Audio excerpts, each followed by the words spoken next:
Hey everyone, welcome back. And finally, we're doing a micro-focused video.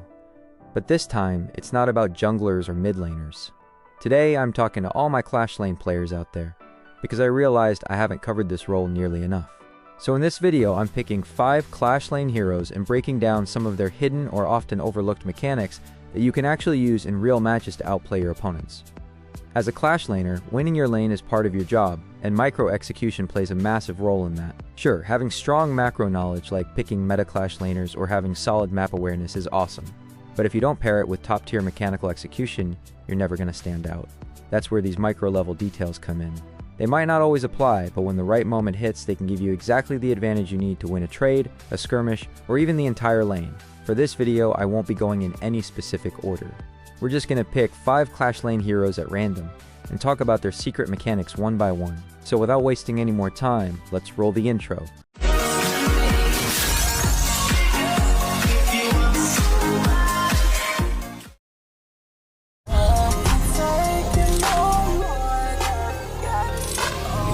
So the first Clash Laner we've got is Mayen, and I guess she's pretty popular these days since I often see her trending in searches. If you've played Mayen, then you already know how frustrating her first skill can be.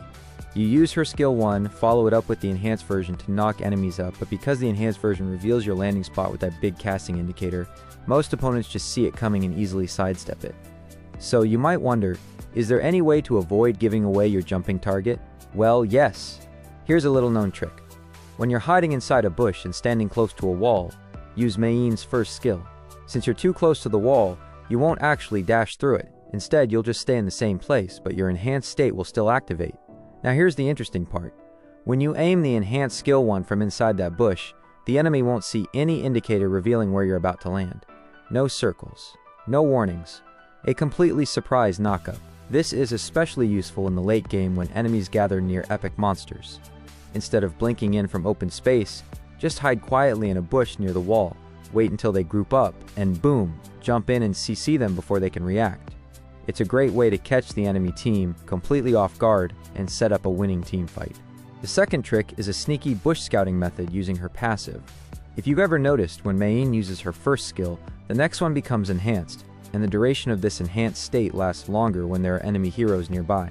So here's what you do. When you're checking bushes for enemies, use your first skill near the bush and pay attention.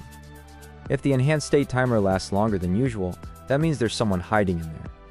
You can then ping your team or prepare to engage. Also, don't go directly face-checking the bushes and end up dying from surprise ambushes. And here's the final trick about Mayen, a really cute and fun movement mechanic. You can actually use her second skill and enhanced second skill to dash across the dragon pit wall. Here's how. Use skill 2 once, and when it gets enhanced, stand near the tyrant or overlord pit entrance. Then use the enhanced skill 2 again, but drag your analog toward your red side jungle during the cast. Mayen will perform a little hop that gets you over the wall safely. You can use this to escape, reposition quickly, or surprise the enemy jungler during a fight over objectives. That's all I've got on Mayen. Now let's move on to our next hero.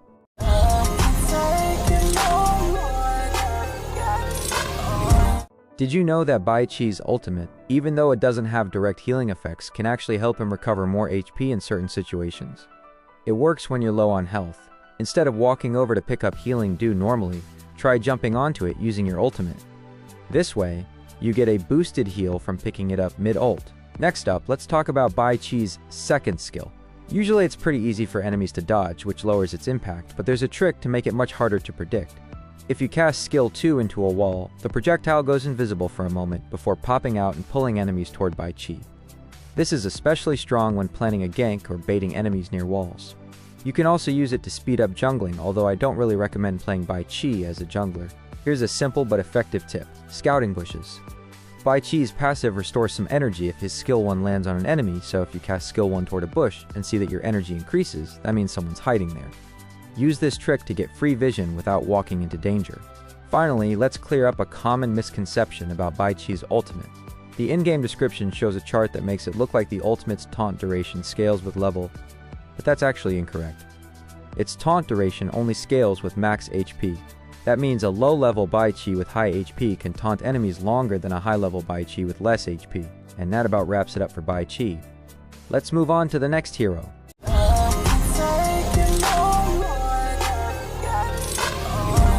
A lot of players, when they first try out Dharma, wonder why they can't play like those montage clips they've watched online.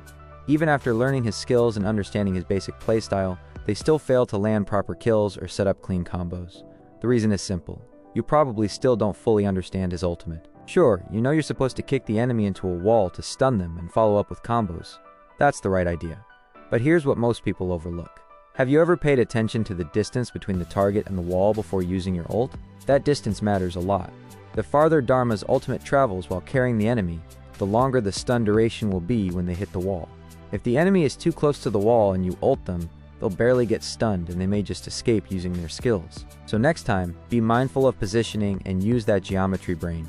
Set up the angle, calculate the distance, and make the most out of Dharma's destructive ultimate.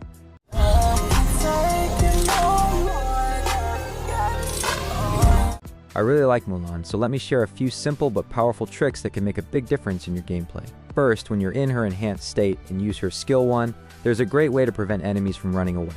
Start by casting Skill 1, and if the enemy tries to escape, immediately use Skill 2 to slow them. Then, follow up with another Skill 1 to secure massive damage.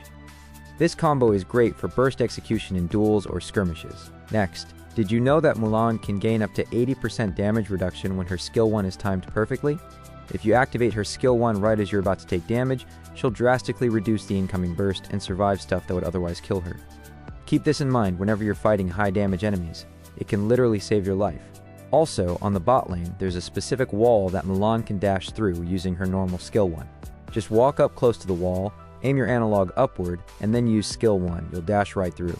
This trick is incredibly useful for escaping ganks, even when you're under turret pressure with multiple enemies diving on you. And that wraps up all the Mulan tips. Next up, let's move on to the final hero of this video.